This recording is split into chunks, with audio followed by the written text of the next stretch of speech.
Ya, terima kasih Pak Herinoto. Baik, baik Pak. Silakan Pak. Terima kasih Bapak Ibu yang telah bergabung di ruangan Zoom ini. Assalamualaikum warahmatullahi wabarakatuh. Salam sejahtera buat kita semua.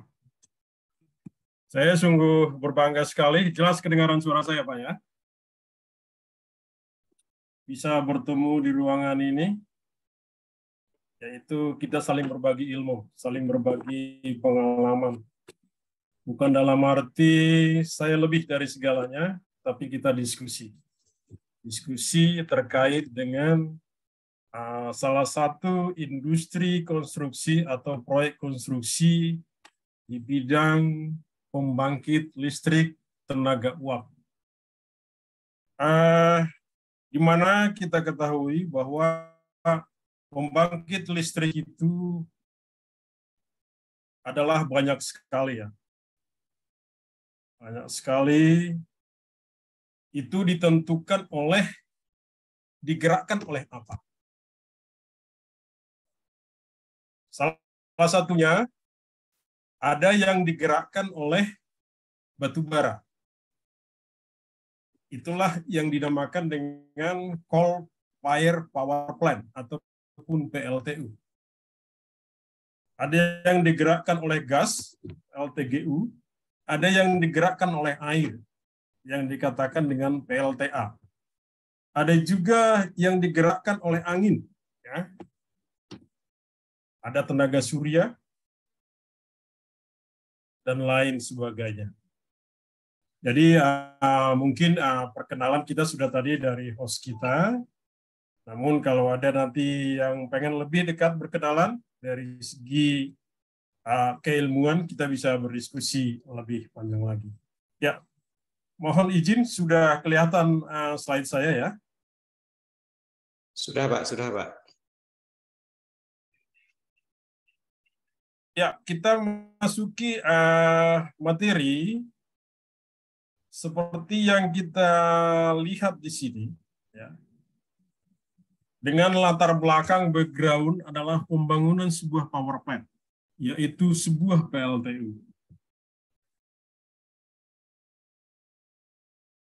Di mana di sini kelihatan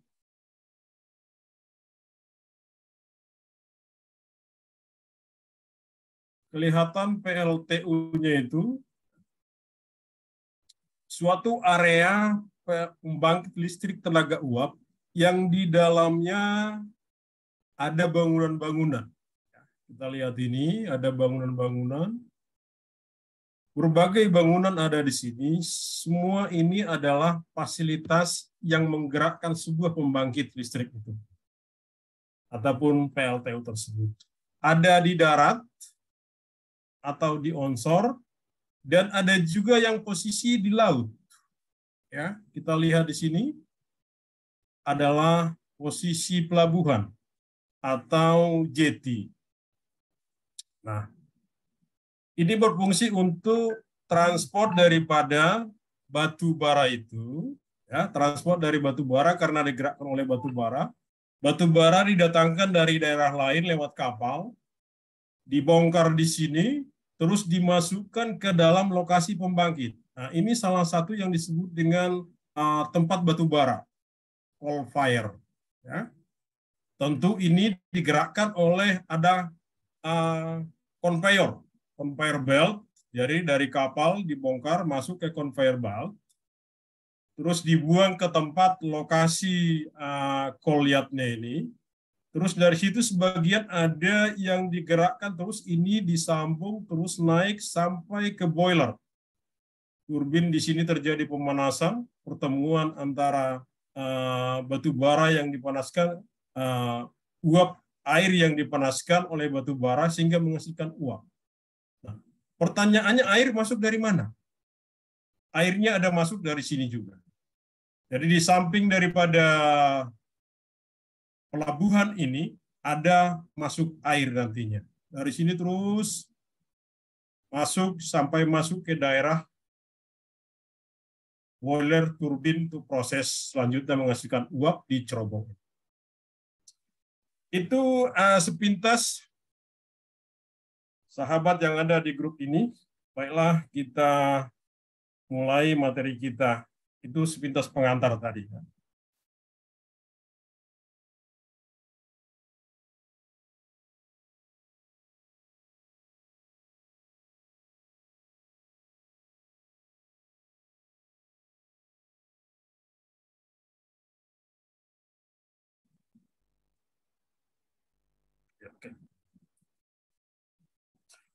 Nah, pembangkit listrik atau disebutkan istilahnya power plant itu suatu proses yang digerakkan oleh ada turbinnya, ada generator di situ yang bekerja untuk memproduksi energi listrik. Kalau kita lihat gambar di sebelah kanan ini salah satu gambar daripada PLTU. Nah, ini bentuk 3D-nya. Seperti saya katakan tadi bahwa pembangkit itu, power plant itu ada berasal dari tenaga uap, PLTGU, ada juga dari gas, PLTGU, ada yang dari tenaga air, tenaga angin, PLTB ya, ada tenaga diesel, ada panas bumi ataupun geotermal, PLTB, ada tenaga solar ya atau sel ya, PLTS surya, dan ada tenaga nuklir, PLTN. Ya. Tapi yang terakhir ini, di negara kita ini, di Indonesia, kelihatannya PLTN ini masih terus bergelut untuk membuat regulasinya. Belum ada. Nah, beberapa power plant, yaitu dengan skala di atas 600 yang ada saat ini di Indonesia, itu ada PLTU swasta 1, unit 7 dan 8, ini di Paiton. Ya. Ini milik swasta, ini adalah Emomi ya, atau Paiton Energy Company yang mempunyai PLTU ini. Terus ada juga PLTU di tempat yang sama di Paiton, itu unit 9. Karena sekarang PLTU di Paiton ini Probolinggo, Jawa Timur ya, itu sudah ada unit 1 sampai 9 unit.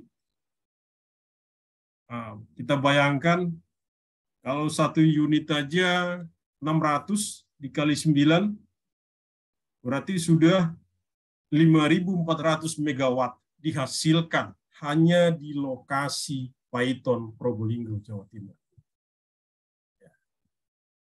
Terus ada juga PLTU Adipala, Cilacap. Nah, ini di Jawa Tengah. Ini tetap juga kapasitasnya 660 megawatt. Baru satu unit. Terus sekarang yang lagi ada juga PLTU Jawa 78 di Cilegon. Yaitu ini 2 kali 100. Berarti dalam artian unit 7.000, unit 7.000, unit 8 juga 1.000. Terus ada PLTU Jawa 9 dan 8. Ini sedang konstruksi, lagi dalam tahap pembangunan di Suralaya. Ini juga 2 kali 1.000 megawatt. Terus ada juga di Cirebon, ya, 1.000 megawatt. Terus ada di Cilacap, ya. Terus ada di Batang, 2 kali 1.000, di mana di Batang ini diadakan sekarang ini adalah sebagai salah satu kawasan industri, ya. Situ juga ada PLTU-nya 2 kali 1.000 megawatt. Dan juga ada di Sumatera Selatan.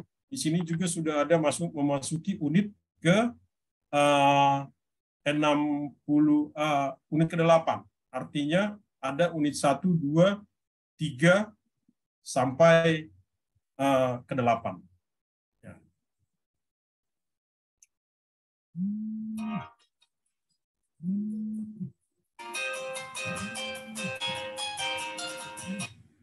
Ya, jadi kita lanjutkan.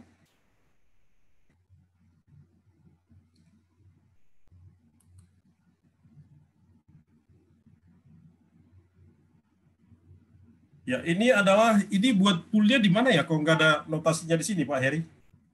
Slide pool. Sebentar, Pak. Itu bisa, Pak. Kok nggak Itu ada? yang itu, Pak. Yang kiri itu, Pak. Nah, itu, Pak. Itu pas. Nah, ya itu, Hah? Pak. Betul itu, Pak. Yang tanda. Nah, itu. Mungkin Bapak Nggak, masih ada, Pak, itu. nggak ada di sini. Biasanya kan di sebelah kanan ini langsung. Oh ya, udah tertutup tadi dia. Iya, itu. Nah, betul, Pak. Tertutup ya. Oke, Oke. udah kelihatan ya, jelas ya. Ya, sudah, Pak. Sudah full, Pak. Nah, ini salah satu dari slide kita yang pertama tadi. Dijelaskan di sini bagian-bagian daripada sebuah pembangkit itu. Ya, ini layoutnya, yang mana di situ ada jalannya. Ya, ya ini yang keliling ini adalah sebuah jalan. Ya, jalan. Berarti di PLTU itu ada jalan. Ya, terus ini juga jalan. Ya, ini ada notasi jalan. Ini penghubung ini jalan keliling. Ini juga jalan. Di PLTU itu ada jalan. Terus kadang-kadang juga di PLTU itu ada jembatan. Tatkala ada di situ sungai, berarti harus dipasang jembatan. Kebetulan di layout ini tidak ada jembatan. Ya. Nah, terus ini semuanya adalah bangunan-bangunannya. Nah, ini adalah office-nya, perkantorannya, ya, workshop dan office, berarti perkantoran. Biasanya perkantoran di PLTU itu ada 3-4 lantai gedungnya. Berarti di sini pusat administrasi, office dilakukan di sini. Terus ada juga yang workshop, ada juga khusus bangunan workshop ya. Ada khusus bangunan workshop. Terus ini adalah balance of plant, BOP. BOP, ini juga di sini ada water treatment, ada water treatment, WWT, ada tangki, nah ini bulat-bulat ada tangki ini, sedimentasi, di sini banyak sekali. Terus ada di situ juga sweet yard. Nah ini nantinya sweet yard ini, tatkala listrik diproduksi daripada pabrik atau dari turbine, itu dialirkan ke sweet yard ya, dikumpulkan di situ. Nantinya dari sini baru dihubungkan ke daerah mana lagi. Itu pakai transmisi lain. Kalau kita lihat jaringan kabel-kabel yang ada di tower-tower itu ya, itu adalah salah satu media untuk mengalirkan listrik dari sweet yard ini. Terus ada juga bangunan transformer. Terus ada manpower building ya. Ada ASP, ada cerobong Jimmy tadi ini. Ini, nah, lalu ini tadi tempat batu bara, Kolyat, ya. Tempat batu bara itu tadi. Nah ini adalah yang kalau kita lihat gambar awal tadi, ini adalah conveyor ya, conveyor, coal transport ya, coal transport itu conveyor sampai nanti masuk dia ke manpower house, ya, MPH, manpower building. Gitu. Terus tadi juga saya katakan itu ada jetty, ya, ada jetty. Ini jetty ini adalah dermaga, tempat sandarnya kapal yang membawa batu bara. Karena ini digerakkan oleh PLTU itu digerakkan batu bara.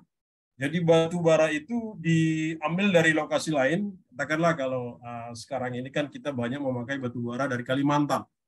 Nah, kalau ada PLTU kita yang bergerak operate di Jawa Tengah ataupun di daerah lain, itu berarti batu baranya harus dibawa oleh kapal-kapal yang besar. Itu batu bara itu dan bersandar di sini batu bara kapalnya, dibongkar batu bara dan ditempatkan di Kolyat. Nah, Berarti di sini ada pelabuhan, ada bangunan yang berada di atas air. Ya. Berarti kalau dari kita teknik sipil, di dalam PLTU itu ada bangunan jalannya. Ya. Ada bangunan strukturnya, ya, buildingnya ada. Terus ada juga bangunan airnya, yaitu pelabuhan. Ya. Jadi komplit. Di dalam PLTU itu ada 3 jenis spesifikasi bidang keilmuan teknik sipil yang didapati. Tentu ini adalah struktur, berarti ada di bawah struktur itu ada fondasi, ada geoteknikalnya. Ya. Berarti bagaimana treatment daripada tanah di daerah fondasi itu, apakah perlu ditreatment, berarti ada juga geoteknikalnya. Ini rekan-rekan sekalian, ada pemahaman kita, ya, saling kita membuka opini kita bahwa PLTU itu terdiri dari berbagai bidang disiplin keilmuan disiplin. Nah, kalau kita lihat pelabuhan ini atau jetty ini ada berada di dalam bibir pantai ataupun laut. Ya. Nah, tatkala di situ gelombang laut itu adalah besar sekali, tentunya harus dilakukan dulu penyelidikan ya, sampai didapatkan berapa tinggi gelombang, berapa sedimentasi dan lain sebagainya, itu di dalam visibility study-nya. Berarti kalau di situ tinggi gelombangnya, untuk bisa mengamankan tatkala kapal sandar waktu mengantar batu bara, berarti harus dibuat di situ namanya dinding penahan gelombang ataupun breakwater. Nah, di sini di slide kita ini adalah breakwater. Dinding penahan dari batu-batu itu disusun untuk menahan gelombang. Jadi kalau gelombang di sini, di luar ini terjadi besar, tapi di kolam pelabuhan ini, di kolam jetty ini gelombangnya kecil. Dengan apa tujuannya? Dengan kecil gelombang itu berarti kapal bisa bersandar dan bisa aman melakukan bongkar muat batu bara.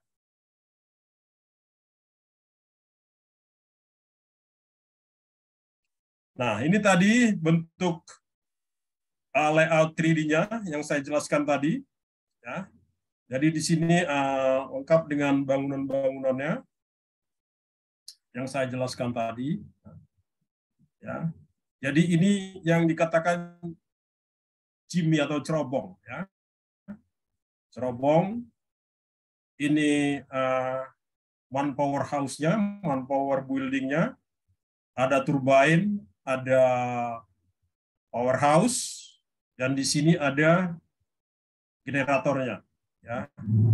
Nah, generator, ini tadi BOP tadi. Ya, balance of land, ada tangki air, terus ada proses bagaimana pemurnian air di sini. Nah, sedangkan air itu masuk dari sini. Saya katakan tadi, ini intake. Tadi airnya masuk, terus proses di sini, ya, proses di sini, masuk ke dalam sini, mengadakan dipanaskan, menghasilkan uap, nantinya akan dibuang selanjutnya lewat sampai ke sini, ini adalah outletnya. Ini tadi yang saya katakan adalah inilah breakwater. Jadi dinding penahan gelombang. Nah, ini batasnya di sini dan ini di sini.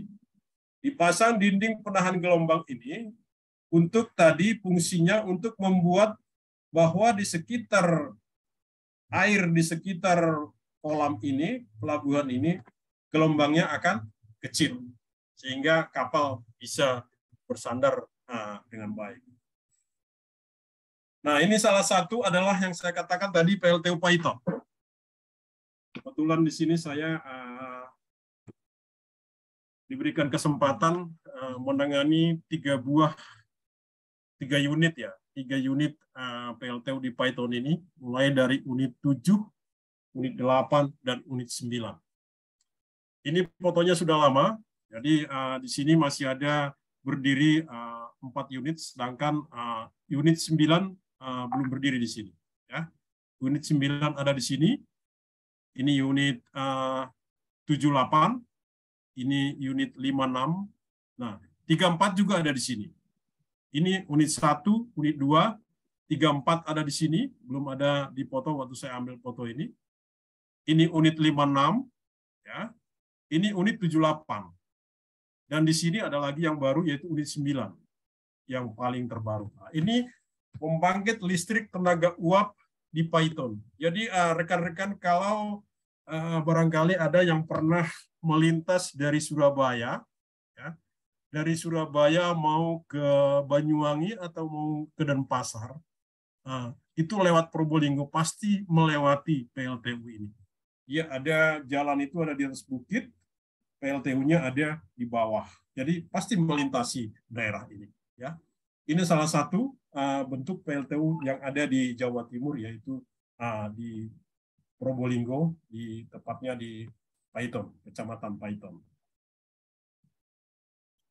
Nah, salah satunya juga ada PLTU tadi saya katakan itu di Cilacap. Itu yang dikatakan dengan Adipala. Adipala Cilacap. Ini juga kebetulan saya pernah terlibat di sini. Dan di sini cukup menantang. Karena kenapa? Komplikasi komplit di sini bangunan-bangunan itu ada. Yang seperti saya jelaskan tadi, bahwa gambar yang saya ambil itu adalah dari PLTU Adipala, sebagian besar. Terutama di layout-nya. Nah, sebuah PLTU itu, seperti ini di Adipala, Cilacap itu luas areanya sekitar 52 hektar. Bisa kita bayangin ya, bagaimana 52 hektar untuk bisa menghasilkan sebuah energi listrik. Nah, tempatnya posisinya di sini. Ada di Kecamatan Adipala, makanya disebutkan dia PLTU Adipala. Di sini lokasinya. Nah, dia itu di daerah berbatasan langsung dengan bibir pantai ya. Bibir pantai. Nah, itu sudah di daerah Cilacap sana. Nah, ini dibutuhkan, terus di sampingnya juga ada PLTU swasta, yaitu S2P. Ya, ini juga ada di sini. Tapi kebetulan saya tidak terlibat untuk di S2P ini. Jadi kita lebih banyak berbicara di Adipala karena kebetulan saya juga ucas di situ. Nah, berarti kita membutuhkan area untuk sebuah PLTU itu adalah 52 hektar. Wah, luar biasa. Ini dengan skala 600 ya, 600 megawatt. Nah, ini tadi yang dikatakan lewatnya tadi ada bangunan air ya, ataupun yang disebut dengan offshore, dan ada juga bangunan yang ada di darat ya, yang disebutkan dengan onshore. Berarti kalau kita mau menangani terjun di proyek PLTU itu, berarti ada bangunan daratnya dan ada juga bangunan yang di lautnya. Tentu berbeda ya, berbeda dalam hal mendesain, dalam hal metodologi konstruksi pasti berbeda antara di darat dengan di laut. Ini tadi adalah pelabuhan tadi, jetty. Nah, ini kapalnya. Nah, ini adalah garis-garis kontur ya, kontur daripada tanah yang ada di situ. Nah, kontur dari hasil penyelidikan. Terus ini adalah breakwater tadi, ya, dinding penahan gelombang. Dinding penahan gelombang. Nah, ini panjang sekali nih. Nah, jadi ini tempat masuknya kapal pembawa batu bara. Dia masuk ke sini dan berlabuh di sini untuk melakukan pembongkaran. Walaupun di sini gelombangnya tinggi sekali di luaran sini, tapi di dalam sini sudah agak kecil karena sudah diamankan oleh breakwater tersebut. Nah, apa saja yang bangunan-bangunan di offshore itu ataupun di bibir pantai itu? Nah, di sini ada disebutkan ada trestle, ya, akses trestle. Trestle ini dan ada jetty struktur itu tadi dermaga tadi, dan ada breakwater.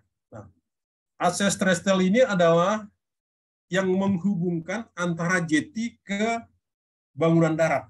Nah, itu namanya akses trestle. Nanti kita lihat gambarnya gimana akses trestle itu.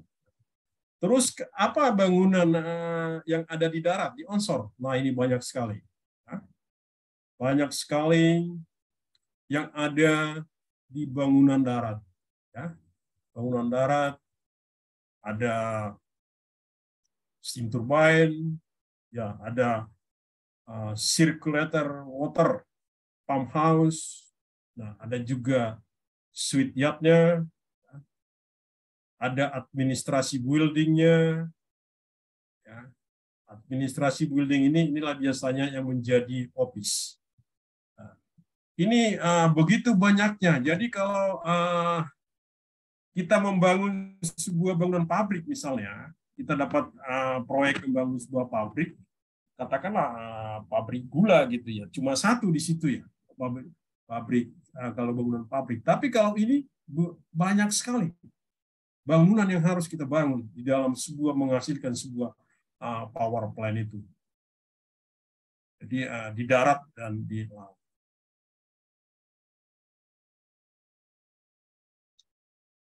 Nah, ini salah satu pekerjaan ya, pekerjaan PLTU itu ya, tatkala di permulaan.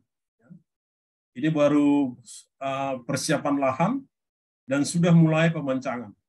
Kita lihat, ini adalah lokasi di Adipala, Jawa Tengah tadi ya. Ini berapa pile hammer ya, untuk memancang di situ, dan sudah ada pile-pile besi pancangnya dan ada krennya. Nah, gitu.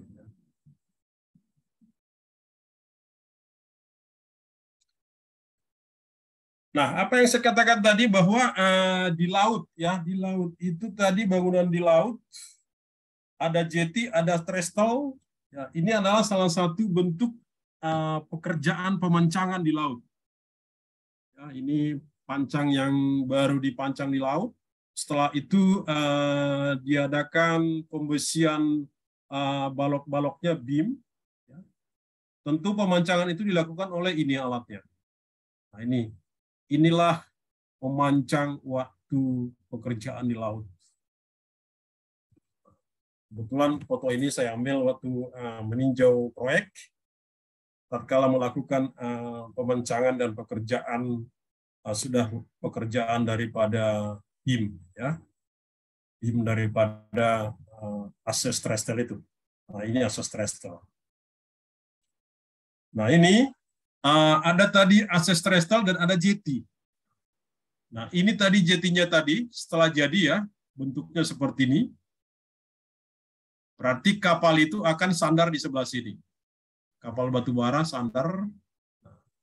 Ini akses trestle. Nah, itu akan batubara yang di sini akan dialirkan lewat konveyor ini. Ini bangunan konveyor. Terus sampai nantinya dia sampai ke lokasi plant. Ya.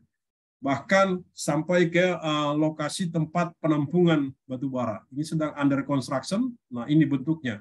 Ini akses trestle itu. Nah, sedangkan di jetty structure ini, apa sih alatnya yang digunakan untuk membongkar batubara itu? Nah, ini alatnya. Ya, ship unloader, ya, ship unloader. Nah, ini bentuknya adalah ini. Ini. Jadi ada batubara datang, misalnya di sini ada bucketnya, ya. Dari bucket itu dimasukkan nantinya ke sini, ditampung di sini, terus itu dijalankan oleh konveyor, masuk ke transport tower, terus dan di sini juga masih banyak transport towernya. Di setiap transport tower itu dia akan melakukan pemilahan-pemilahan daripada si batu bara itu. Nah, jadi rekan-rekan semua, coba kita lihat ya, sungguh indah. Apalagi kita berada di daerah sini, kita melihat pantai di sekelilingnya, ternyata itu adalah bangunan yang mendukung pembangkit listrik tenaga uap. Ini ship unloader, bagaimana alat ini bisa kerja tatkala melakukan bongkar muat daripada batu bara. Di bidang lain juga tetap kalau pelabuhan itu menggunakan ship unloader, kalau itu pelabuhan untuk barang lah, pasti memakai ship unloader ini. Ini terkait jetty ya, jetty tadi itu bahwa ini tadi dinding penahan gelombang. Terus ini di pelabuhan, kalau kita masih ingat ya, di pelabuhan bahwa di sini pelabuhannya atau jetty-nya, di sini tempat kapalnya, berarti ini kolam berlabuh kapal yang ada. Bagaimana membuat diameter daripada kolam berlabuh kapal itu? Tentunya kalau kita kembali ke mata kuliah pelabuhannya, itu ada rumusnya, menghasilkan di sama dengan 380 meter. Nah, tentu sebelum ini dibangun semua, diadakan dulu soil investigasi di laut itu ataupun di borehole ya, di lokasi-lokasi mana yang akan di-place sebuah bangunan. Nah, kebetulan ini ada borehole di situ dilakukan untuk mencari data-data tanah ataupun parameter tanah yang nantinya akan dijadikan sebagai dasar untuk merencanakan bangunan pelabuhan di sini atau jetty, atau merencanakan ini dinding penahan gelombang. Ya, diperlukan. Nah, ini kebetulan ini juga adalah gambar lokasi proyek yang ada di Adipala, Jawa Tengah. Jadi melakukan soil investigasi. Tentu di dalam sebuah kita proyek, sebelum kita melakukan desain, detail desain DED, ya, berarti kita harus melakukan soil investigasi, soil investigasi penyelidikan data tanah untuk mendukung bagaimana merencanakan daripada bentuk fondasinya, terus kekuatan tanah gimana, kedalaman tiang pancang bagaimana. Nah, itu hubungannya terhadap soal investigasi. Nah, ini data tanahnya, data tanah yang tadi dihasilkan bagaimana di sini kelihatan jenis-jenis tanah yang ada di situ ya, di lokasi penyelidikan tanah tadi. Nah, tadi saya katakan ada breakwater ya. Ini salah satu di proyek PLTU Adipala itu juga ada breakwater, dinding penahan tanah itu yang panjangnya itu hampir 2 kilo. Ya. 2 kilometer. Kita bisa bayangkan ya bagaimana panjangnya ini. Ini 2 kilometer ya, ditutup 2 kilometer total ya, ditutup dari sini dan ini totalnya sampai 2 kilometer. Nah, ini adalah tinggi-tingginya ya, elevasi-elevasi yang ditentukan di sini. Nah, bagaimana tinggi daripada gelombang kelihatan di sini. Nah, ini konstruksi waktu pemasangan daripada breakwater, dinding penahan gelombang itu di fase-fase awal. Nah, di sini ini kelihatan tadi ditumpuk batu-batu pemasangan breakwater yang sampai panjang itu sekitar 2 km ya, ini breakwater struktur. Tentu juga ini ada hitungannya bagaimana mendesain breakwater itu, lebar bawahnya bagaimana sampai ke lebar atas bagaimana, tingginya bagaimana, sehingga tatkala datang gelombang bahwa si breakwater itu sudah mampu melawan daya horizontal daripada si gelombang itu. Nah, kalau ini tadi yang saya jelaskan bahwa di dalam PLTU Adipala itu bahwa panjang daripada breakwater itu ini 1.500 sekian tambah 575 sekian. Ya. Terus ini tinggi elevasi daripada desain breakwater 9 meter di muka air laut ya, mean sea level. Ya. Ini juga bisa diharapkan untuk tsunami, bila tsunami terjadi bahwa struktur di situ juga aman terhadap ketinggian 3 meter daripada 100 tahun ya. Ini material penutupnya. Batu-batu digunakan adalah batu armor stone dengan size-nya antara 20 sampai 400 kg. Jadi armor stone itu saling mengunci dengan bentuknya tetrapoid. Seperti ini. Ini jadi batu-batu untuk menahan gelombang itu dikunci oleh ini. Ini bentuknya itu armor jack ya, tetrapoid. Ini setelah diproduksi, setelah dicor, akan dibawa ke sekitar lokasi. Nanti ini akan dipasang-pasang jadi dinding penahan gelombang laut itu. Ya, ini bahannya. Namakan armor jack tetrapoid, bentuknya yang tetrapoid itu. Nah, terus apa lagi tadi? Itu yang tadi adalah bangunan yang ada di laut ataupun di offshore. Sekarang kita melanjut ke bangunan di darat, ya. Bangunan di darat itu atau di onshore. Ini adalah steam turbine building, ya. Tadi rekan-rekan masih lihat, ya, lihat tadi layoutnya ada dikatakan di situ powerhouse, yaitu ada steam turbine buildingnya, terus ada juga boiler. Jadi ini semua terdiri dari baja. Baja semua.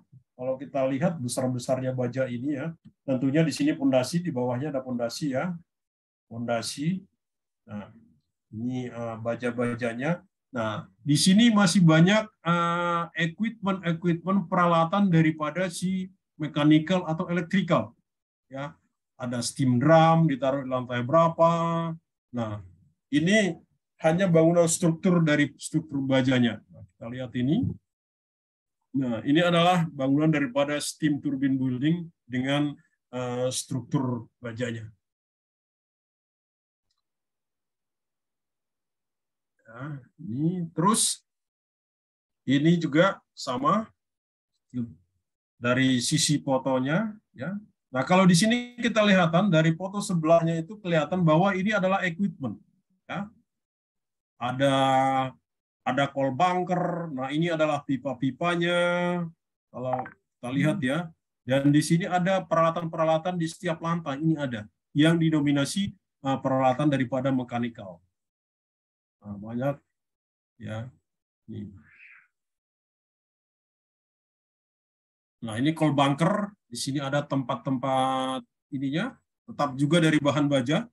Boleh kita lihat bahan baja semua. Coal bunker strukturnya di sini ada tempat nantinya batu bara, coal-nya itu, bunker-bunker coal ada berapa biji nanti sebelum dialirkan ke pemanasannya.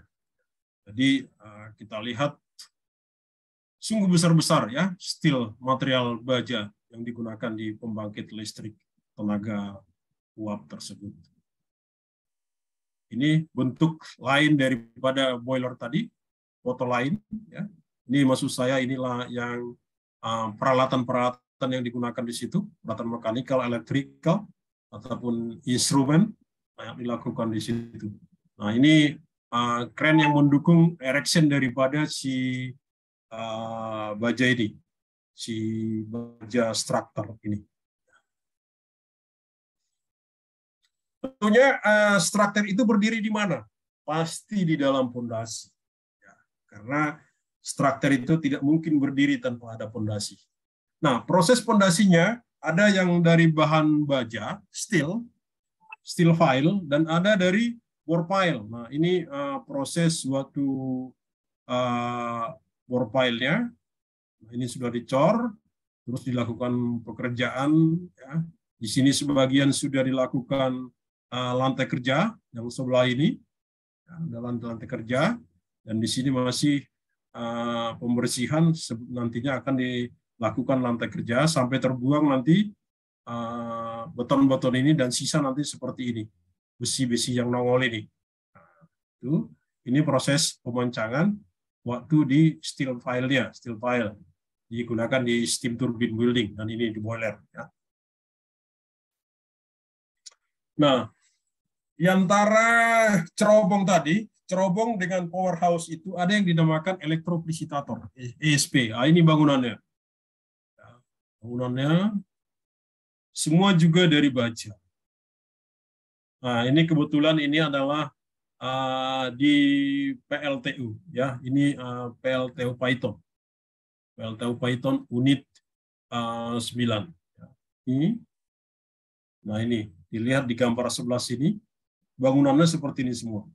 Jadi bagaimana timbul jadi pertanyaan ya, kok baja semua, berapa ton sih bajanya kan? Nah, di sini kelihatan bahwa peran struktur baja itu di dalam PLTU itu sangat dominan. Ya, kelihatan ya. Jadi jarang kita lihat ada pekerjaan beton, tapi ada. Di bawahnya kan beton semua, tapi struktur atasnya jarang pekerjaan beton, walaupun itu nanti ada kita temukan. Nah, ini rekan-rekan semua adalah elektroplisitator. Nah, ini adalah cimi, cerobong. Cerobong. Cerobong ini yang tadi kalau kita lihat jadinya begini ya, nantinya jadinya adalah seperti ini. Ini waktu pasnya mulai pekerjaan awal. Nah, ini terbuat daripada beton. Jadi ini dicor pakai beton dan ini ada metodenya, pengocorannya tidak bisa berhenti, jalan terus. Ya. Dan ya seperti ini cara-cara pengerjaannya. Dan nantinya di sini juga ada shield lagi di dalamnya yang terbuat dari bahan baja. Ini adalah terbuat dari bahan corcoran ya. Ini cerobong, cimi strukturnya. Tentunya dia akan dihadapkan dengan pondasi. Di bawahnya ada pondasinya yang sampai tinggi banget. Biasanya dulu ada sampai 2 meter, bahkan 2,5 meter ketinggian daripada pondasi daripada si cimi cerobong ini.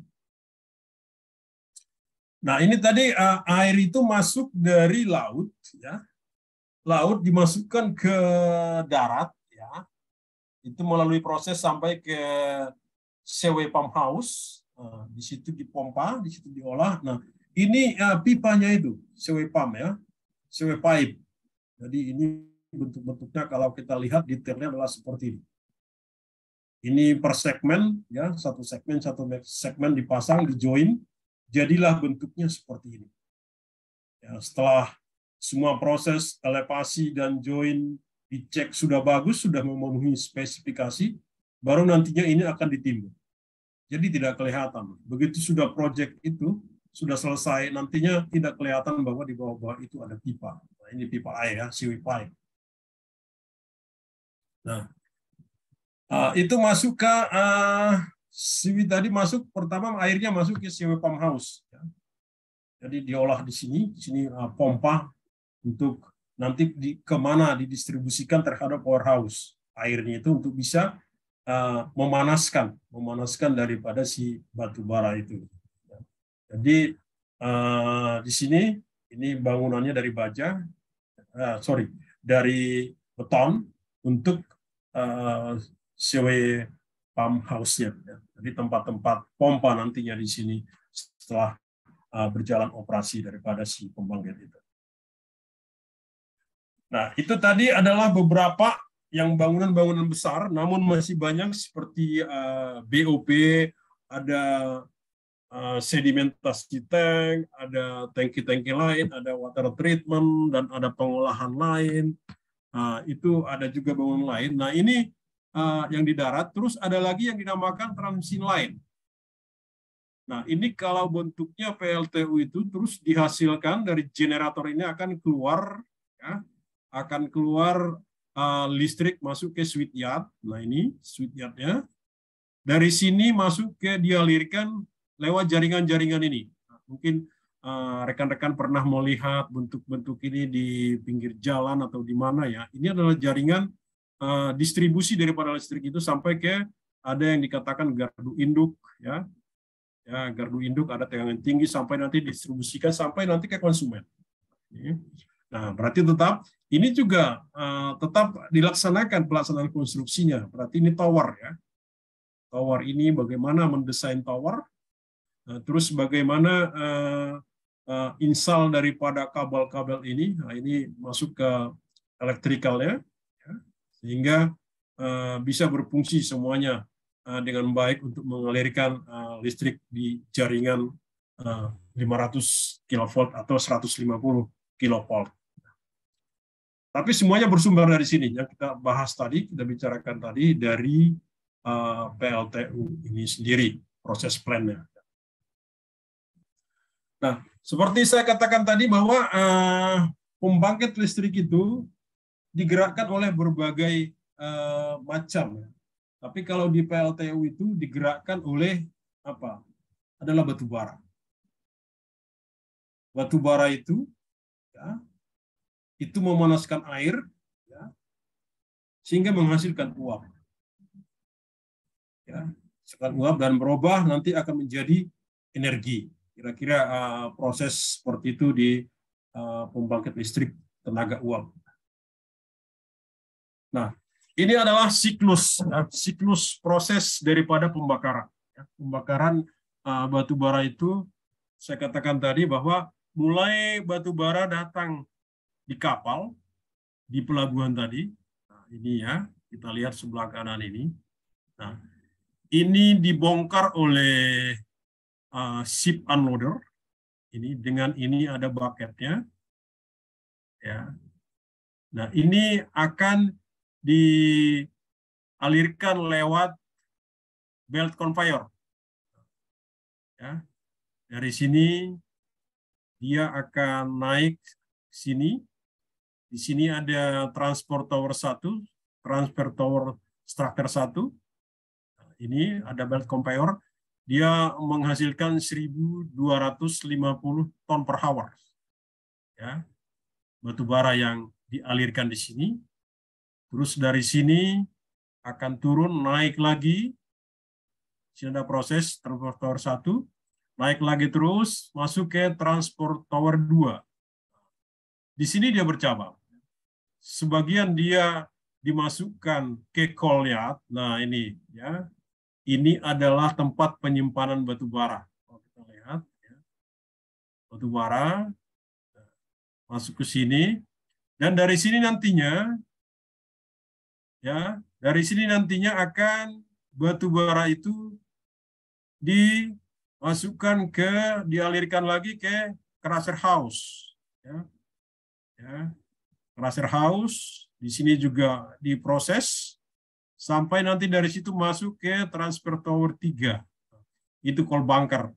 Nah, dari coal bunker ini dilakukan proses di feeder, dia akan masuk ke boiler.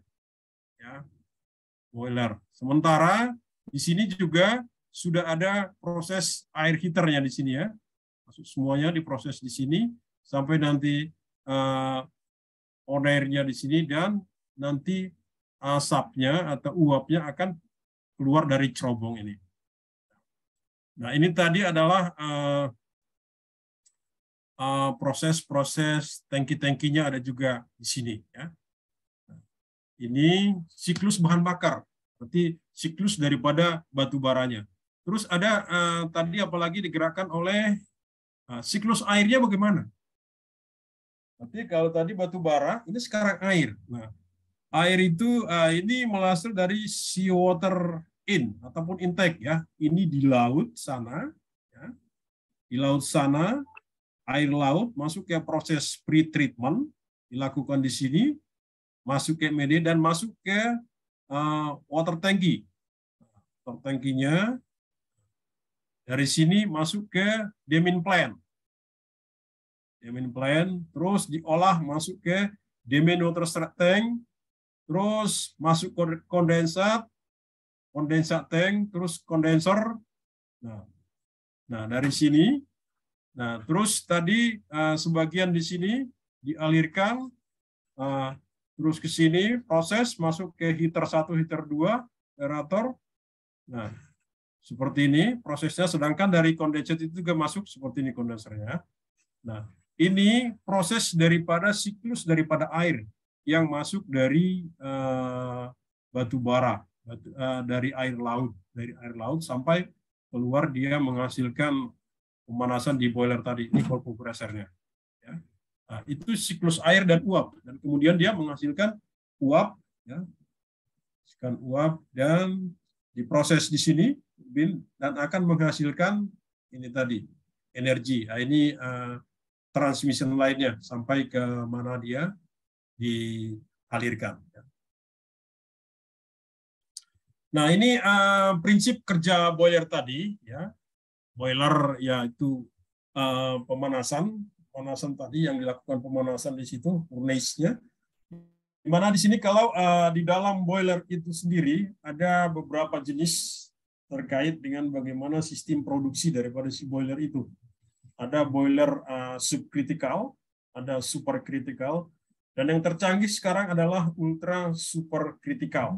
Jadi ada di yang udah kapasitas 1000 megawatt, ini sudah memakai ultra supercritical, ya. PLTU Jawa 7, ya, Jawa 7 Cilegon, dia menggunakan supercritical. Artinya ini adalah proses daripada si boiler itu mengadopsi kinerja daripada si boiler itu sendiri kalau dia operate, ya, hubungannya terkait dengan ultra atau super atau sub. Jadi bagaimana terkait dengan biaya konstruksi? Ya. Jadi di sini gambaran sedikit buat kita rekan-rekan sekalian. Ya. Ini saya ambil dari PLT Wadipala Jawa Tengah, bahwa ini dilaksanakan dengan paket kontrak EPC, ya, Engineering Product and Construction, ya, di mana kontrak price-nya itu adalah dengan US dollar segini dan Indonesian rupiahnya segini. Bisa kita lihat, dan bagaimana bobot persentase daripada setiap item pekerjaan di sana bila dikategorikan terhadap EPC, engineering-nya sekitar 5%. Nah, pengadaan yang banyak, rekrutmen dan delivery, ya.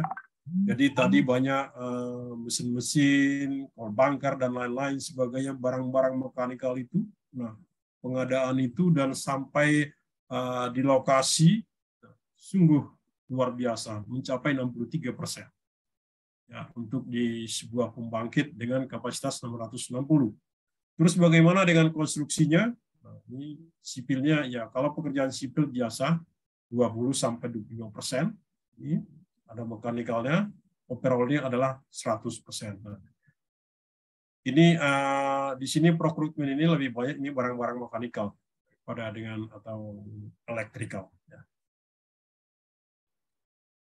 Nah, itu ini saya ambil dari web PLN, bahwa seperti PLTU Jawa 7 dengan sistem boilernya adalah ultra super critical. Nah, jadi BBP-nya senilai 4,2 sen per kWh, ya. Nilai tersebut jauh lebih rendah dibandingkan dengan PLTU lama yang mencapai sekitar 5 sen hingga 6 sen per kilowatt hours. Nah, jadi dari sini rekan-rekan sekalian mudah-mudahan bisa memberikan manfaat buat kita. Kita mengetahui bahwa tadi apa sih yang ada, bangunan apa sih yang ada di sebuah pembangkit listrik tenaga uap, yang mana kalau kita spesifikasikan tadi terdiri dari memang ada dari berbagai disiplin ilmu di teknik sipil. Ada bangunan airnya, ada bangunan jalannya, mungkin juga bangunan jembatan, dan ada juga bangunan strukturnya, dan ada juga bangunan geoteknikal atau ada juga geoteknikalnya. Ya, jadi dari sini mungkin bisa menambah referensi buat kita kalau pengen sekaligus mempelajari kesemuanya bidang disiplin itu, berarti terjunlah kayak proyek-proyek PLTU, ya, pembangkit listrik tenaga uap. Kalau hanya pengen spesialisasi di jalan saja, berarti kita lebih banyak mengerjakan pekerjaan jalan ataupun di jalan tol. Begitu rekan-rekan sekalian perkenalan kita, perkenalan terkait dengan pembangkit listrik tenaga uap. Tentu ini belum seberapa. belum seberapa. Ini masih pengenalan sebagian kecil. Bangunan apa yang ada di dalam PLTU. Sebagian kecil juga belum kita jelaskan secara detail. Bagaimana mendesain boiler. Berarti tentunya di situ dipakai dengan metode apa? Berarti harus pakai software karena baja. Apa software yang digunakan di situ? Biasanya adalah StatPro. Nah, bagaimana dengan pelaksanaan konstruksi di pembangkit listrik itu? Apa software yang mendukung juga? Katakanlah dalam pelaksanaan itu berarti kan di situ terkait dengan jadwal. Jadwal itu apa yang dilakukan? Nah, biasanya kalau di pembangkit itu dilakukan dengan Primavera, ya. Primavera jarang orang melakukan dengan Microsoft Project. Walaupun sekarang ini sudah ada lagi metode yang terbaru, yaitu dengan Building Information Modeling, BIM. Tentunya akan mengarah ke situ nanti, sehingga kelihatan dengan BIM itu, segi 3 dimensinya kita bisa melihat schedule. Melihat schedule dari BIM bisa, melihat BOQ dari BIM juga bisa. Dan aktual progresnya sampai di mana, bisa kita lihat. Tentunya itu semuanya dengan kemajuan teknologi, dan kita juga berharap kita akan tetap sebagai seorang teknik sipil ya, ataupun orang teknik ya, kita tetap mengikuti semua perkembangan. Nah, ini saya katakan tadi Bapak Ibu bahwa ini adalah pembukaan, pengenalan. Kita kalau merasa tertarik dan merasa pengen lebih dalam lagi, kita akan lanjutkan ke sesi-sesi berikutnya itu dengan detail terkait dengan PLTU. Apakah di bidang strukturnya, apakah di bidang pelabuhannya, apakah di bidang jalannya, apakah di bidang fondasinya, itu nantinya bisa kita lanjutkan. Saya pikir begitu, Bapak Ibu. Mungkin kalau ada diskusi, mungkin kita bisa buka diskusi terkait dengan pengenalan pembangkit listrik tenaga uap ini. Dan akhirnya saya serahkan kepada moderator. Terima kasih kepada semuanya. Terima kasih Pak Monangan. Sebenarnya ada beberapa peserta yang bertanya nih Pak. Di antaranya yaitu, bentar ya, saya bacakan. Oh iya Pak, untuk materinya apakah bisa di-share gitu? Yang pertama, kemudian ada juga beberapa kawan nih minta apa? Ya pertemuan lagi yang untuk detailnya per komponennya gitu Pak. Ya nanti kita diskusikan di grup lah seperti itu Pak. Silakan Pak. Ya, oke, saya jawab Pak Heri ya. Siap Pak, kita bisa bagi materi perkenalan itu. Ya, namanya juga perkenalan, pasti bisa. Saya akan bagikan materi itu. Terserah apakah nanti lewat Pak Heri atau gimana, atau lewat sini, saya ikut saja. Yang jelas bisa kita bagikan materi itu. Yang pertama. Okay. Terus yang kedua saya siap Pak. Tergantung apa kebutuhan kita. Misalnya kita mau melangkah lebih detail lagi terkait dengan PLTU, saya siap. Namanya juga kita adalah belajar. Kita aja seperti statement saya di awal, bukan berarti saya lebih dari segalanya, tapi hanya kebetulan saya lebih dulu mengenal PLTU ini. Artinya kita tetap saling mengisi diskusi bagaimana saling memberikan manfaat buat kita semua. Begitu Pak Heri. Oke, siap. Terima kasih Pak. Tadi ada Pak Seswanto. Silakan Pak. Ya, Assalamualaikum warahmatullahi wabarakatuh. Waalaikumsalam. Saya cuma Pak, secara umum gambaran, apakah ada kendala dalam penentuan fondasi, katakanlah dalam pekerjaan pancang? Karena biasanya kendala itu kan data boardwalk itu belum tentu pasti benarnya ya, karena boardwalk itu kan diambil per segmen itu tidak semuanya, hanya berapa titik. Kalau boleh tahu Bapak, apakah ada kendala di pekerjaan pancang tersebut? Itu dulu barangkali Pak. Terima kasih. Ya, terima kasih Pak Siswanto. Jadi izin menjawab, tentu Pak, di setiap proyek, di setiap tiang panjang pasti ada permasalahan. Setiap proyek pasti ada permasalahan. Nah, kita garis bawahi itu. Tapi bagaimana kita sebagai seorang engineer, sebagai orang teknik, bisa kita melewati permasalahan itu. Seperti di dalam pancang tadi, kata Bapak, kita borehole kita ambil sekian. Nah, sudah kita lakukan borehole. Itu kan hanya perwakilan. Ya, perwakilan. Belum tentu 2 meter dari kita ambil perwakilan titik di sini, 2 meter ke sananya, ternyata batu. Di dalam sekian kan, nah itu pasti permasalahan. Betul. Jadi bagaimana kita mengatasi itu, ya kan Pak? Bagaimana kita mengatasi itu nanti ketahuan tatkala kita memancang, ya. Ternyata sudah tidak mau masuk lagi. Nah, sudah tidak mau masuk lagi, apa solusinya? Kan kita pasti ngambil calendering, ya. Calendering di pemancangan itu. Dari calendering itu kan kita bisa menghitung berapa kapasitas yang dihasilkan daya dukung si pancang itu. Apakah dia sudah memenuhi? Nah, kan larinya ke situ. Apakah katakanlah di dalam desain kita kapasitas buat tiang pancang itu katakanlah ya contoh ya 10 ton. Tatkala itu 10 ton itu dengan kedalaman dari hasil analitik kedalaman katakanlah 20 meter. Ternyata di sana sebelah sana ada tiang pancang hanya 10 meter, nggak bisa masuk lagi. Ya kita calendering, ya kita calculate. Kalau sudah mencukupi, ya oke, go ahead. Kan gitu. Itulah bagaimana seorang engineer, seorang orang teknik bisa menyelesaikan sebuah permasalahan, kan Pak? Jadi kembali memang pasti ada masalah, pasti ada. Tapi bagaimana kita yang sudah dibekali ilmu kuliah, nah, bagaimana kita mengantisipasi itu? Kira-kira seperti itu. Pertanyaannya bagus sekali, Pak Sis. Makasih Pak, makasih. Oke, terima kasih Pak Siswanto atas pertanyaannya. Mungkin untuk teman-teman yang lainnya, silakan.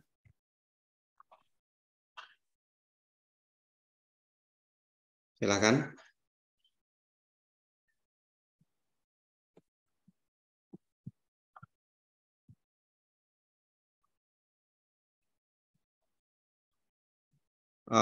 Ini ada dari kolom chat ya Pak ya. Izin bertanya dari Pak Ruli W. Hanafi. 1. Dokumen lingkungan apa saja yang disiapkan dalam pembangunan PLTU? Yang pertama Pak ya. Kemudian yang kedua, izin-izin apakah yang terkait dengan pembangunan PLTU dan rekomendasinya? Kemudian pertanyaan ketiga, terkait lahan di Adipala Jawa Tengah menggunakan lahan siapa? Terima kasih. Ya, terima kasih. Bapak siapa tadi yang bertanya, Pak? Bapak Ruli. Terima kasih, Pak Ruli. Saya coba jawab secara general, Pak ya. Jadi memang terkait dengan izin-izin itu banyak sekali. Ya. Kita menempatkan sebuah PLTU itu ada izin lingkungan, ada izin operasi. Tentunya itu harus kita penuhi melalui dari regulasi yang ada di pemerintah kita. Itu harus kita laksanakan. Nah, seperti terkait dengan lingkungan, nah, tentunya kan sebelum masuk ke situ sudah ada AMDAL ya, analisa dampak lingkungan. Itu pasti dilakukan. Nah, di situ di AMDAL itu juga nantinya tatkala melakukan AMDAL dari berbagai kriteria itu sehingga kita bisa membuat skor dan memutuskan. Dan diputuskan bahwa layak dari segi lingkungan dibangun di sini PLTU. Nah, itu banyak juga terkait izin-izinnya, izin operasionalnya ada, terus izin terkait dengan lahannya tadi, itu juga lahan itu harus mendukung. Yang salah satunya adalah PLTU harus dekat dengan air. Itu ya, lingkungannya harus dekat dengan laut ya, karena transport dari batu bara. Terkecuali ada juga PLTU itu yang tidak dekat dengan laut. Ya, karena kenapa? Misalnya kita membangun PLTU itu persis di sumber batu bara. Nah, ini kita tidak perlu mengadakan transport batu bara itu dari lokasi lain karena di situ ada cadangan batu bara. Tinggal gali, korek, olah batu bara itu langsung transfer ke boiler ke powerhouse-nya. Nah, itu ya, itu seperti itu. Nah, terkait Adipala tadi itu ya lahannya itu tentunya tentunya kan itu sudah lahan pemerintah. Ya, lahan pemerintah. Tapi dari mana dulu prosesnya itu dijadikan sehingga bisa menjadi lahan pemerintah, itu sudah panjang prosesnya, bahkan detail sekali, dan saya juga tidak hafal betul ya prosesnya. Yang penting ada suatu lahan dari hasil studi lingkungan dan sebagainya sudah memenuhi syarat, akhirnya lahan itu dibebaskan. Kira-kira seperti itu, Bapak yang bertanya tadi, mudah-mudahan bisa menjawab. Terima kasih. Oke, terima kasih Pak. Ini ada pertanyaan dari Pak Fadli. Izin bertanya terkait penyelidikan tanah di offshore, bagaimana metodenya? Kemudian berapa kedalaman pemancangan di lokasi PLTO yang Bapak tangani? Silakan Pak. Ya, terima kasih Pak atas pertanyaannya. Jadi kalau soal investigasi, ya melakukan penyelidikan tanah, ya penyelidikan tanah itu sebenarnya sama saja waktu kita melakukan di darat atau di laut. Yang berbeda hanya metode. Berarti kalau di laut itu kita harus memakai kapal, ya. Berarti yang alat pancang kita waktu borehole itu kita harus membuat di kapal. Kalau di darat kan kita tinggal ya di tanah aja. Namun bagaimana proses ngebornya itu tetap sama, ya. Dibor sampai sekian meter diambil sampel itu tetap sama. Dan sampel itu dibawa ke laboratorium, dianalitik, sampai menghasilkan parameter yang kita kehendaki di dalam sebuah perencanaan. Nah, jadi tetap sama di darat dengan di offshore, cuma metode yang sedikit berbeda, yaitu metode penggunaan alat.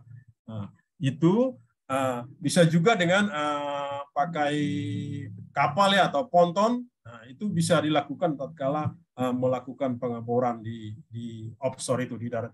Tapi tergantung bagaimana juga besarnya gelombang, pakai alat apa kita, itu metode. Iya, apa tadi lagi pertanyaannya Pak? Satu lagi lupa saya.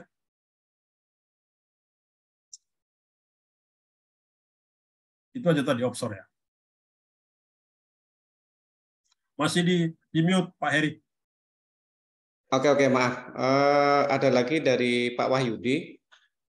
Ini izin bertanya, apakah pembangunan power plant energi terbarukan 4.0 sama dengan tahapan yang telah dijelaskan atau berbeda? Silakan Pak. Ya, kalau energi terbarukan, namanya energi terbarukan kan itu sudah yang terbaru. Ya. Energi terbarukan itu ada dari tenaga air, ya, tenaga air, terus ada tenaga angin, bayu tadi, ya, terus ada tenaga surya, nah, itu terbarukan. Nah, kalau yang ini PLT tadi adalah zaman lama, zaman fosil ya, namanya juga fosil batu bara itu. Nah, tapi dalam tahapannya, dalam prosesnya tetap sama.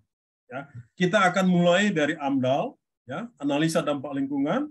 Setelah itu kita masuk ke investigasi, ya, soal investigasinya. Setelah itu kita masuk ke engineering, DED, sampai setelah itu masuk ke construction, baru ke commissioning, sampai menghasilkan daya.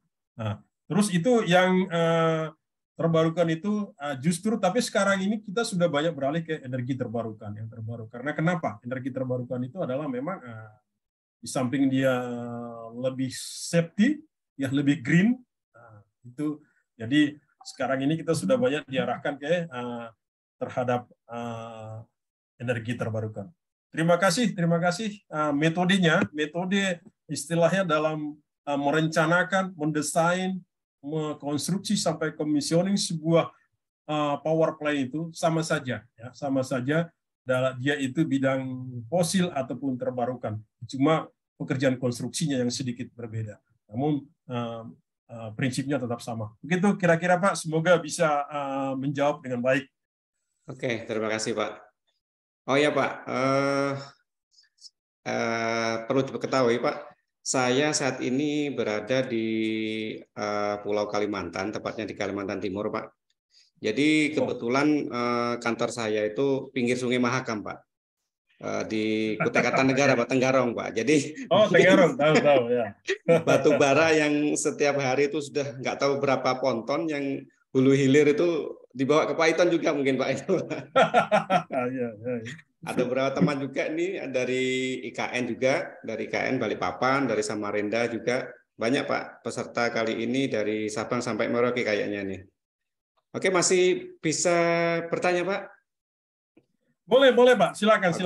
Pak. Ya, Oke. namanya juga kita perkenalan. Silakan Pak. Silakan. Siap-siap. Untuk pertanyaan berikutnya, software apa saja yang digunakan dalam perancangan PLTU ini, Pak? Ya.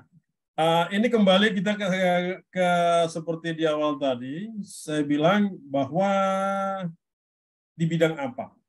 Nah, kan sekarang ini, tadi kita tahu pekerjaan sipil di PLTU itu dari berbagai bidang. Nah, ada bidang geoteknikalnya, ada bidang strukturnya, ada bidang airnya, dan lain sebagainya. Artinya, kalau kita merancang struktur dari yang baja tadi, seperti boiler dan lain sebagainya, ya kan, yang dari steel structure dari baja itu, berarti itu lebih dominan memakai StatPro. Makanya Pak Heri ini juga kan dia mengadakan webinar StatPro, ya.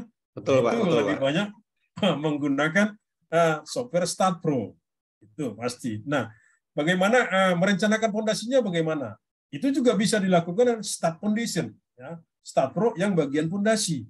Nah, bisa juga. Terus banyak lagi, ada lagi software yang lainnya yang mendukung ke geoteknikal, bisa digunakan. Pada prinsipnya bisa saja apa software yang mendukung sesuai dengan bidang klasifikasi itu bisa dilakukan.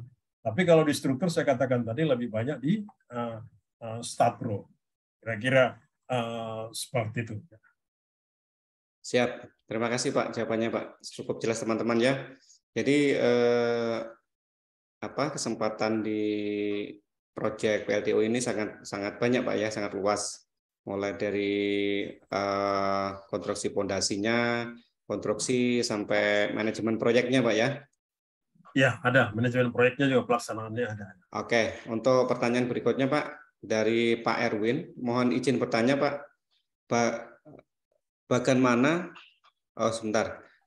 bagian mana penentuan lokasi PLTU? Apakah lokasi yang berdekatan dengan laut? Kemudian berapa kadar garam yang sesuai agar bisa ditentukan letak lokasi? Silakan Pak. Nah, ini pertanyaannya bagus sekali, detail sekali lagi kan. Nah, seperti saya katakan tadi, karena kalau di situ tidak ada batu bara, berarti kita harus membangun PLTU itu dekat dengan laut. Ya, ini harus ya. Nah, itu suatu keharusan. Nah, terkait dengan kadar garam tadi, kadar garam daripada air laut itu, saya tidak bisa menjawab secara detail berapa persen kadar airnya itu ya, kadar asin daripada laut itu sehingga kita bisa membuat PLTU di situ. Tapi artinya air yang ada di laut itu tetap diproses, ya diproses melalui water treatment tadi, sehingga dari situ bisa diambilkan nanti, ditentukan nanti sampai ke dia timbul pemanasan. Artinya dalam proses itu sudah penjernihan air dari mungkin tingkat asamnya, sekian tingkat basahnya itu sudah melalui proses di determinasi air tadi. Kira-kira seperti saya lupa berapa kadar air yang dibutuhkan di situ, namun itu diproses nantinya, diproses di plant itu sampai dia bahkan nanti sampai keluar air buangan itu setelah digunakan di boiler itu ada juga di versi yang dikatakan berapa ambangnya itu aja, tapi saya agak berapa persennya itu saya tidak ingat betul, tapi ada. Nanti mungkin di pertemuan berikutnya bisa lebih detail nanti kalau kita sampai mengetahui terhadap diversi daripada air-air yang digunakan itu. Kira-kira seperti itu, Pak Heri. Terima kasih. Oke, siap Pak. Untuk pertanyaan berikutnya, Pak. Untuk limbah batu bara ini apa masih bisa difungsikan, Pak? Ini dari Christian, Bapak Christian. Silakan, Pak. Limbah batu bara. Iya. Ya. Limbah batu bara as disposal. Ya, as disposal itu kadang-kadang sekarang ini sudah ada di temuan ya, ada temuan tapi saya juga lupa itu apa namanya itu ya, bahwa itu digunakan limbah batu bara itu bisa digunakan untuk sesuatu produk apa ya, tapi saya tidak terlalu detail bahkan di penelitian daripada si orang India yang pernah melakukan itu di negara India sana, itu bisa dilakukan terhadap jadi bahan salah satu campuran beton. Kebetulan waktu ada proceeding, saya ikut terlibat di dalam hal itu, dan dia mengatakan bahwa limbah coal ash disposal batubara itu bisa digunakan salah satu campuran daripada di beton. Nah, kira-kira itu juga saya belum melakukan langsung, tapi saya menyaksikan proceeding yang dilakukan oleh orang India waktu itu. Kira-kira begitu, Pak Heri. Oke, siap Pak. Teman-teman yang lainnya mungkin masih ada pertanyaan. Ini Pak, dari Bapak Volata, izin bertanya Pak, apa saja dampak lingkungan dari limbah PLTO ini Pak? Nah, dampak lingkungan tentu ada, tapi itu masih dalam batas-batas yang regulasi yang ada di dalam pemerintah kita ya ditentukan. Seperti bagaimana tingkat pencemaran udara yang dilakukan oleh pembuangan asap di situ, uap dan segala macam itu kan ada pengukurannya dan ada regulasi bahwa makanya PLTU itu bisa dibangun di situ dengan memenuhi syarat-syarat daripada bagaimana pembuangan di situ, gasnya gimana, gas buangnya bagaimana, itu ada regulasi dan itu sudah harus yang menjadi persyaratan dari limbah-limbah daripada sebuah PLTU, kira-kira seperti itu ya. Itu wajib, memang wajar harus dilakukan tes-tes segala, termasuk juga air tadi tatkala diproses dibuang ke laut lagi itu juga ada dilakukan pengetesan terakhir ya, pengetesan terakhir, sehingga memang air itu tidak begitu sudah bercampur kembali ke laut, dia tidak mematikan biota yang ada di sekitaran pembuangan gitu. Ya, itu semua item harus ditentukan, sumber istilahnya sumber negatifnya tetap dilakukan penyelidikan, sehingga diharapkan juga dengan kondisi seperti itu lingkungan baik udara akan memenuhi kriteria yang sudah termasuk juga seperti tinggi cerobong ini ya. Tinggi cerobong itu juga ada merupakan sebuah ketentuan sampai berapa harus ditinggikan, apalagi di situ ada jalur lapangan terbang, itu juga merupakan beberapa persyaratan yang dilakukan di dalam pembangunan sebuah PLTU. Ya, kira-kira seperti itu Pak Heri. Oke, terima kasih Pak. Untuk pertanyaan berikutnya dari Bapak Ruli. Mohon izin bertanya lagi satu, dalam pembangunan PLTU Adipala memerlukan waktu berapa lama, mulai dari awal sampai commissioning. Kemudian pertanyaan kedua, apakah ada informasi di PLTU Adipala tingkat material dalam negeri atau TKDN-nya sampai berapa persen material impor, didominasi bahan material apa saja? Terima kasih. Ya, jadi saya jawab dulu dari akhir ya, terkait material TKDN. Yang jelaskan proyek ini ada di wilayah kita Indonesia. Berarti kan pemerintah kita juga sudah membuat regulasi terkait dengan TKDN ini berapa persen. Dan itu harus diikuti. Karena proyek ini adalah proyek punya orang kita Indonesia. Jadi itu harus dipenuhi Pak ya. Harus dipenuhi, TKDN itu harus dipenuhi. Kalau nggak salah saya bahwa regulasi itu 60% harus dipenuhi. Itu adalah salah satu juga di dalam bunyi close contract itu harus dibuka bahwa TKDN itu adalah 60% untuk di-apply di sebuah proyek itu. Terus apa tadi satu lagi pertanyaannya Pak Heri yang awalnya?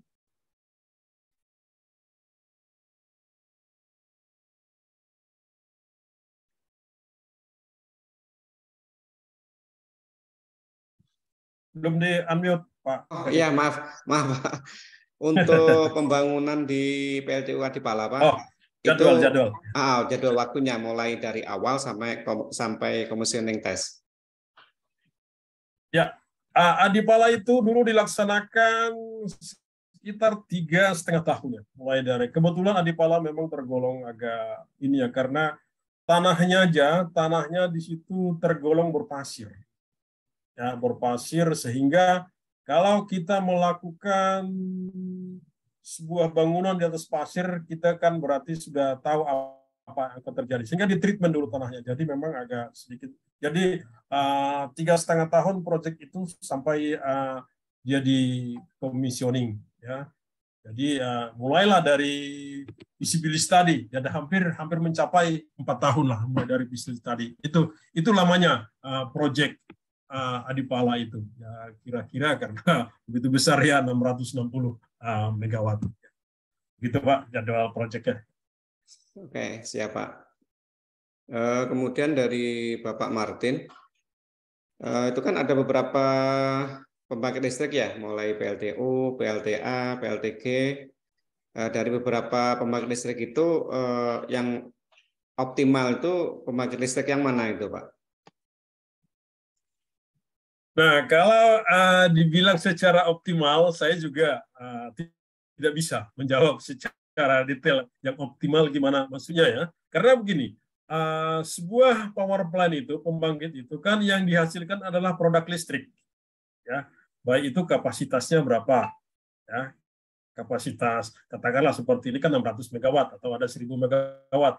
Begitu juga dengan air, apa kapasitasnya yang dikeluarkan, outputnya, dayanya yang dikeluarkan di situ, tetapkanlah seperti itu. Tapi kalau air biasanya kan nggak gitu besar-besar ya, mungkin 400 atau 200 sudah besar itu megawatt dengan PLTA itu. Jadi saya pikir semua pembangkit itu ya baik sih ya, baik. Cuma kalau dilihat dari segi lingkungan tadi, makanya sesuai dengan arahan dari pemerintah kita juga sekarang kan kita sudah lebih banyak yang terbarukan ya, terbarukan itu seperti air gitu kan. Kita akan meninggalkan dengan metode berbahan solar, berbahan batu bara, sedikit-sedikit sudah mulai ditinggalkan lalu beralih ke terbarukan. Itu dari segi green buildingnya ya, itu kira-kira seperti itu. Tapi kalau lebih efisien itu saya pikir ya karena outputnya adalah daya, berarti kan larinya kan ke daya itu, ke daya yang dihasilkan, daya listrik yang dihasilkan. Kira-kira seperti itu Pak. Siap. Terima kasih Pak. Ini dari Pak Muhammad Ronaldo. Pak izin bertanya, apakah PLTU ada hubungannya dengan MIP, yaitu mechanical, electrical, sama plumbing? Ya, jelas Pak. Pak tadi lihat persentase kita ya, persentase kita yang terakhir, mungkin di slide yang terakhir itu, di situ kan ada bobot saya buat ya, di EPC-nya itu, engineering construction itu, ada sipilnya hanya mencapai 25%. Elektrikalnya berapa tadi? Terus MEP-nya itu berapa? Itu kan sekitar 60%, sampai pengadaan segala instalasi. Jadi istilahnya lebih dominan itu adalah di mekanikalnya, ya. Karena barang-barang mesin-mesin itu kan punya mekanikal. Piping pipa-pipa itu kan mekanikal punya. Nah, jadi kalau di sipil, bangunan sipil itu kan hanya fondasi tempatnya, terus equipment-nya kan itu dari MEP. Ya sangat Pak, sangat besar. Justru bobotnya lebih besar di mekanikal. Kira seperti itu.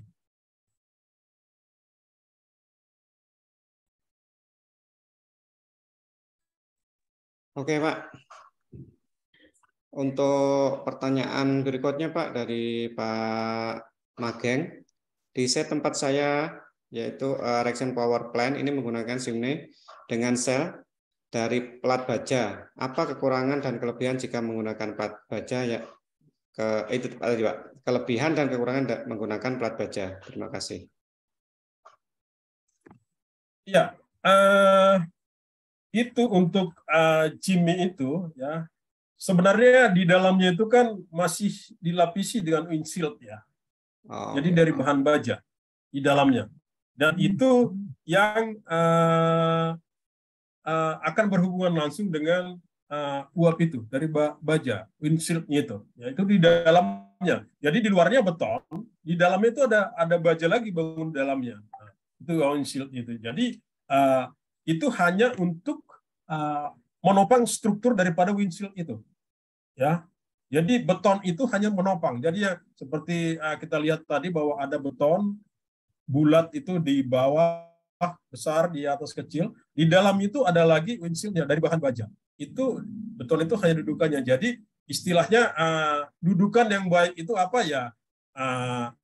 Tadi kata Bapak kan tadi dari bahan baja. Itu kan hanya dudukan, tapi di dalamnya pasti ada baja juga. Berarti kalau Bapak tadi berbicara ada baja lagi di dalamnya, ya sebenarnya kan karena di luar itu fungsinya hanya sebagai dudukan mengikat, ya mungkin dari segi struktur bagaimana perhitungannya ya tidak terlalu masalah. Tapi biasanya yang saya tahu bahwa cerobong itu, Jimmy itu yang luar itu pasti pakai beton. Nah, di dalamnya baru pakai baja. Kira-kira seperti itu, Pak Heri. Oke, siap Pak. Ini mau sampai kapan Pak? Atau semua mau dijawab pertanyaannya Pak? Ya mungkin kita batasi lah 9 lewat karena masih perkenalan 9 lewat 10 kali Pak ya. Nanti kita lanjut lagi lebih detail ya. Oke, siap. Berarti 3 menit lagi Pak ya? Ya, boleh. Oke, kemudian dari Bapak Heri Mulyana, Pak, berapa lama cycle time proses loadingnya dan unloading batubara sampai menjadi uap? Dan kapan proses air dari intake channel sampai keluar outfall? Kemudian bagaimana menentukan kapasitas listrik yang dihasilkan? 2 poin Pak ya itu ya. Termasuk panjang CO jetinya, threshold sampai outfall dengan bentang swatter intake channel. Kemudian proses pengaliran sisa batubara ke ausponnya. Terima kasih. Tulisannya ya, terima kasih. Ini Bapak ini udah bergelut di PowerPoint kelihatannya. Oke, saya bantu kita diskusi. Jadi kalau yang pertama dulu ingat yang menentukan panjang daripada threshold, ya, threshold. Nah di situ panjang daripada threshold itu lebih dominan terhadap berapa kedalaman daripada kapal harus biar bisa sandar di situ. Nah, itu dilakukan dengan studi. Baru dengan kedalaman kapal, dengan kedalaman berthing kapal itu, ya bisa sandar di situ. Disitulah kita lakukan untuk tempat daripada pelabuhan jetinya. Jadi dalam arti kalau ditanya harus berapa meter, berarti itu tergantung kepada situasional daripada si kedalaman daripada laut itu sendiri di situ. Itu tentunya akan dilakukan lebih dulu penyelidikan di mana posisi jeti yang tepat. Nah, itu. Jadi dari situ dengan ketemu posisi jetinya, berarti dari situ akan kita larikan sampai ke shoreline-nya berapa panjang threshold-nya. Kira-kira seperti itu. Nah, itu yang pertama terkait dengan jeti. Nah, terkait dengan proses siklus air tadi, seperti yang ada di proses bagaimana air masuk dari intake, terus diproses di plant, sampai nantinya kembali setelah di pemanasan itu, air itu kembali akan dibuang ke outfall-nya. Nah, itu juga dalam proses detailnya itu bisa ada setiap proses itu di mana dan berapa lama, itu di persennya itu bisa nanti hitung lebih detail, ditentukan lebih detail. Dan itu adalah perhitungannya. Nah, itu perhitungannya. Begitu juga terkait dengan apa tadi ya pertanyaan Bapak itu terkait dengan listrik yang dihasilkan ya. Apa tadi pertanyaan? Iya Pak, listrik yang dihasilkan Pak. Ya, listrik yang dihasilkan kan itu cara menentukannya. Cara menentukannya itu juga ada perhitungan lebih detail ya. Perhitungan berapa outputnya yang dikeluarkan dan berapa efisiensi daripada termasuk boiler dan sebagainya, itu ada secara khusus terkait perhitungannya. Makanya saya bilang Bapak ini mungkin dia sama-sama kita di pembangkit juga mungkin karena detail pertanyaannya. Oke, nanti kita bisa diskusi terkait dengan buka-bukaan terkait dengan bagaimana cara menentukan itu dengan perhitungan-perhitungannya, Pak. Kira-kira seperti itu yang bisa saya berikan jawaban, Pak. Oke, siap Pak. Mungkin ini pertanyaan terakhir Pak dari Pak Ari. Untuk di bidang sipil ini ketika bekerja di pembangunan PLTU, apakah perlu menggunakan SKA atau SKK itu, Pak? Iya, standar keahlian atau kompetensi kerja ya. Ya, begini. Jadi ini saya berbicara terkait apa yang saya alami, Pak. Bahwa memang selama ini saya terlibat di pembangunan power plant PLTU. Saya belum pernah dimintai SKA atau SKK. Ya, jadi saya jujur belum pernah diminta apakah punya SKA ataukah punya SKA, belum. Ya.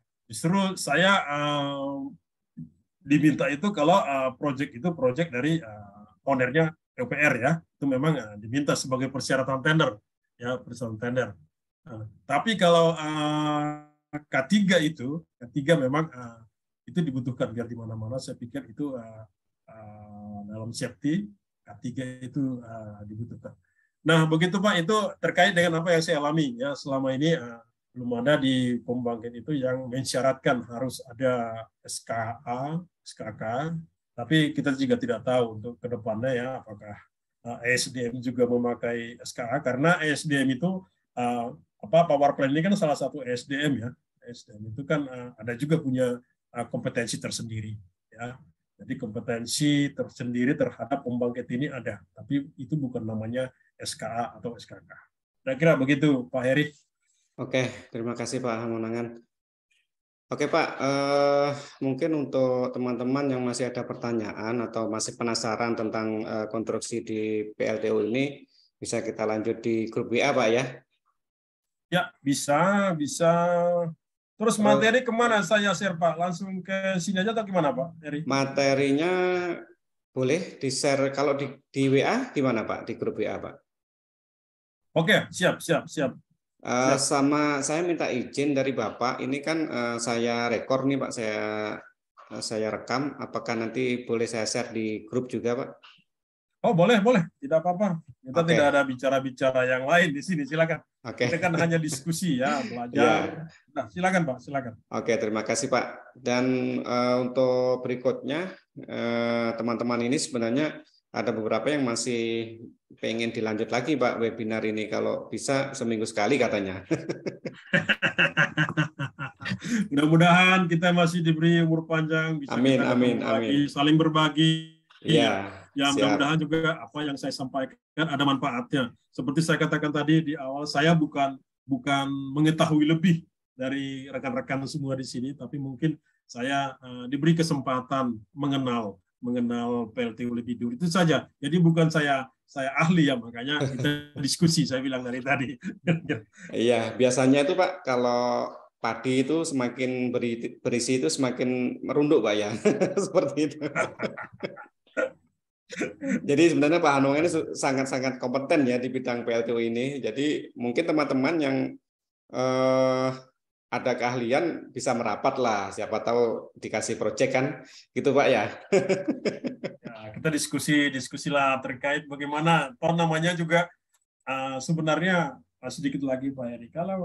Kalau orang sipil itu sama saja sebenarnya.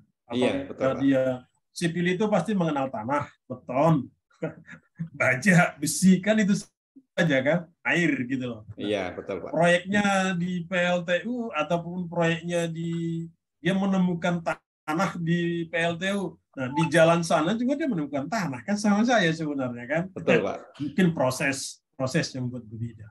Iya Pak. Kalau saya pribadi Pak, kalau hari-hari saya ini kerja saya malah di bidang pengolahan air bersih Pak, saya Pak. Oh, pengolahan air bersih ya. Iya Pak. Ya tetap kan ada hubungannya dengan air kan. Iya Pak. Kalau dibawakan ke sipil banyak itu, bangunan sipil kan, bangunan sipil di situ kan juga banyak Pak di pengolahan air Pak.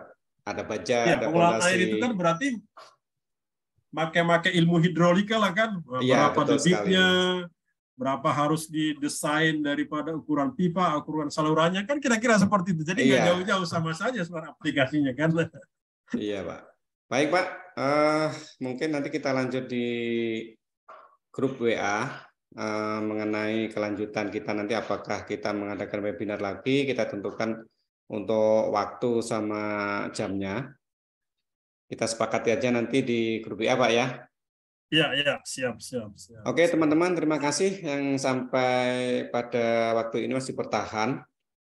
Mohon maaf, saya sebagai moderator mungkin banyak kekurangannya. Sama saya mewakili Bapak Hamonangan sebagai pemateri.